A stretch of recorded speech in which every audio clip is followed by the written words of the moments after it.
Good morning, good afternoon, good evening, wherever you are. This is Lan from hashtag Walk with Lan channel. Okay, stop watching, start cooking. This is the cert prep guide video that we will be having. You see this, no? Let me just share to you first my other screen.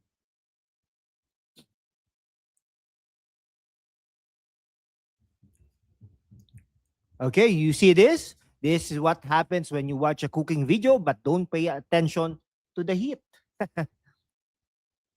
Ayan. Okay? Kita nyo, di ba? You see that one. And this, no? Talagang, okay, so this is what happens when you watch cybersecurity tutorials without getting your hands dirty. Yan. Okay, today on hashtag Walk with Lan, we're fixing your study habits. Put down the popcorn, pick up the keyboard. Keyboard, ha? Keyboard. Yeah. Yeah, pick up the keyboard. Okay, let's cook. Okay, rule number 1. In any kitchen, mise en place, no? Everything in its place. Okay, so most people, preparation for certifications like this, click, play, sit back, hope for the best. That's not studying, that's background noise. Okay, before you touch a single video, you need the recipe card. Okay? Of course, you need to be able to download and print the exam objectives.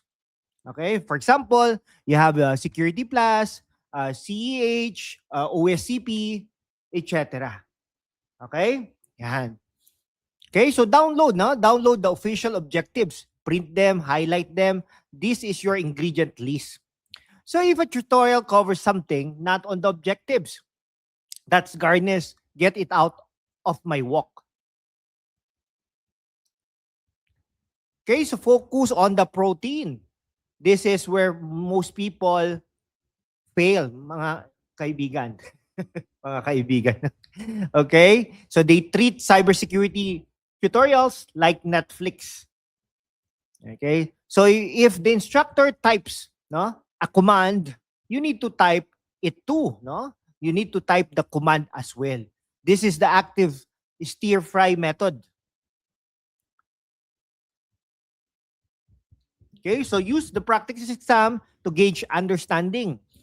Okay, so watch for 2 minutes, pause, type it yourself, get your hands dirty, break something, fix it, resume, something like that, and then and so on and so forth.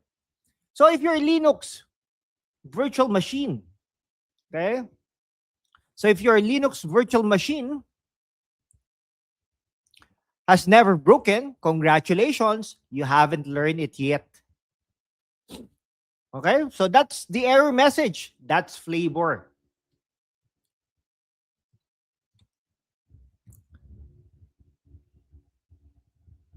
So for example, another mistake, too much hit, too long. Cybersecurity, guys, is not, cybersecurity is not an 8-hour cram dish. Okay, this is 45 to 60 minute session, 5-hour burnout marathons. Okay.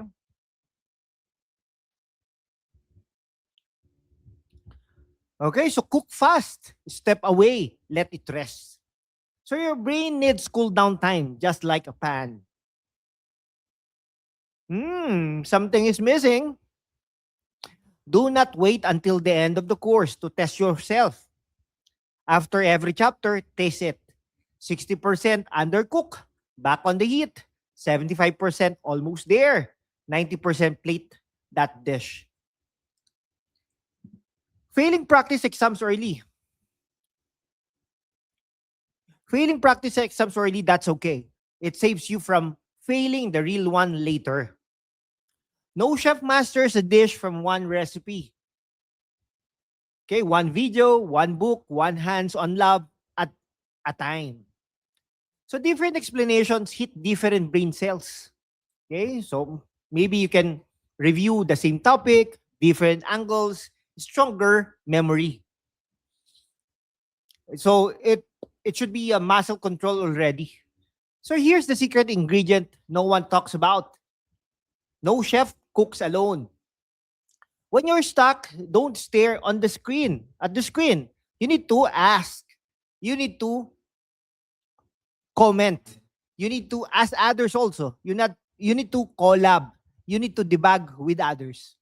If you fix an error that tutorial didn't warn you about, you're just learned, no? You just learned something real. So what are the common mistakes? Common mistakes of the certification preparations, no?